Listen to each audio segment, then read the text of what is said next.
Hello, and welcome to my fourth video review of World's Smallest Transformers. In this video, I'm going to be discussing something which has sparked controversy in the Transformers fan community ever since Transformers became popular way back in the 80s.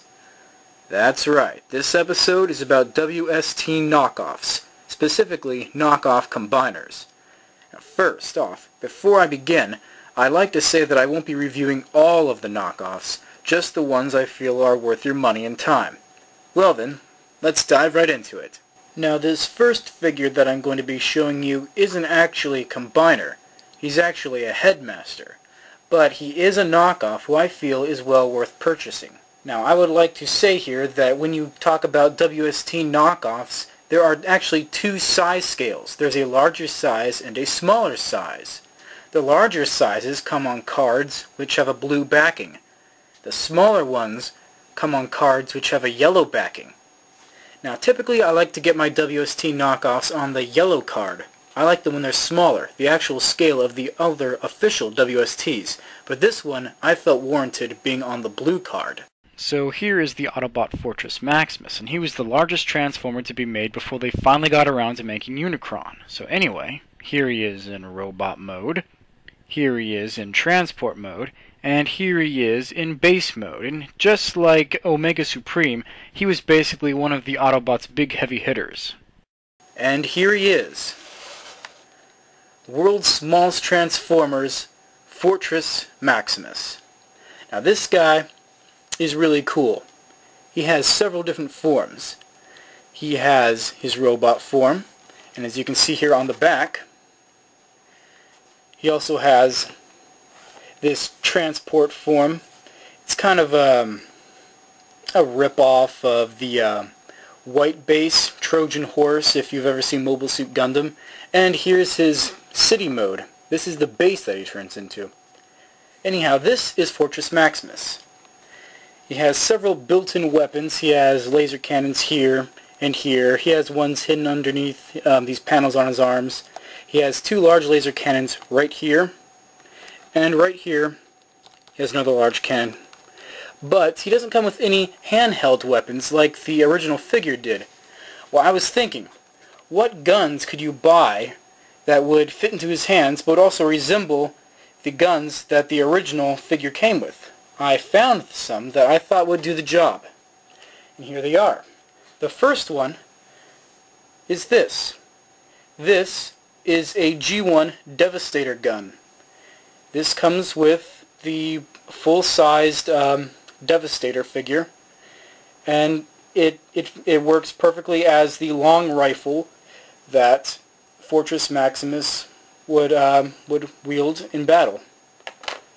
The other one is this.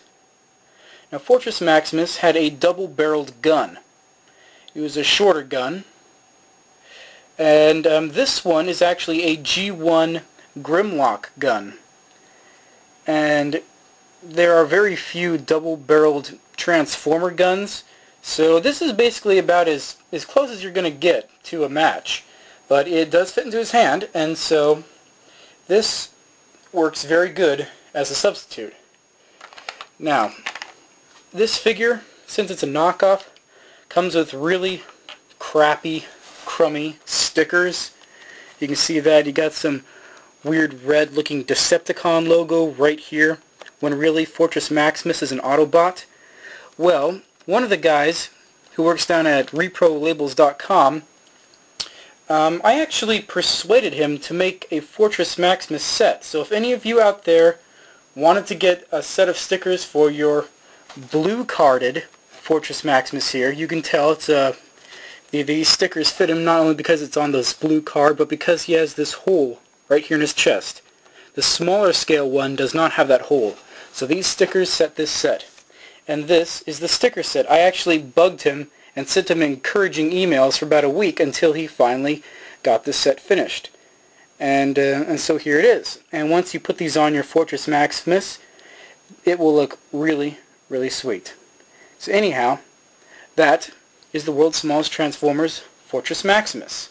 Available individually or in a boxed set, Superion was created because while all of the Decepticons could fly, hardly any of the Autobots could, and they needed a way so that they could fight the Decepticons on their own terms. And so this guy was basically called out when too many Decepticons were flying around, or when Devastator showed up and they needed a really big heavy hitter that could combine together, use his powers to knock that big boy apart. And here he is, the world's smallest Transformers Superion. Now, as I mentioned, he's formed of these 5 aerial bots here, but you will notice that there's this 6th robot right here. Now, I've learned that this is actually just something from the Armada line that they threw into, I don't know, kind of sweeten the deal, I guess. You can throw it out if you want, or keep it if you want, it doesn't really matter. He doesn't hook on to the Superion robot in any way, shape, or form. Now, Superion, this figure, only comes with one gun, the Superion gun, which is the main robot's Silverbolt's weapon. So there are no weapons other than just this one gun. Now you'll notice also that this is on the yellow card. As I stated, this is the smaller of the 2 Superions that are made. The other one comes on the card, the blue card. And so I got this yellow carded one because, as you can see here with this Devastator, Fortress Maximus is taller.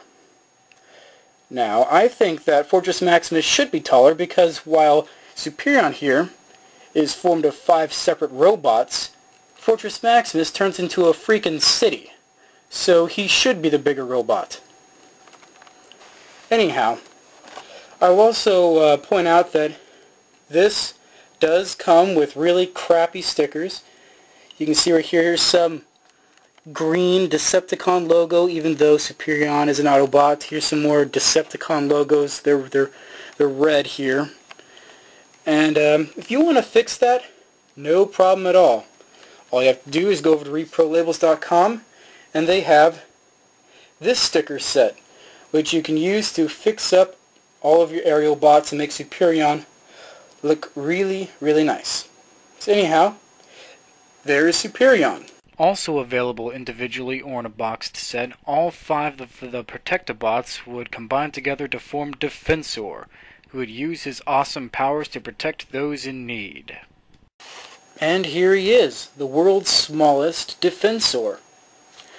Now this one is a little odd in the fact that while the main robot here is supposed to be cast in turquoise, they actually made him red, which I suppose would be understandable because fire trucks are usually red, but he is supposed to be turquoise. Anyhow, you can see right here in the official art that they ripped off, they didn't even bother to change his color scheme.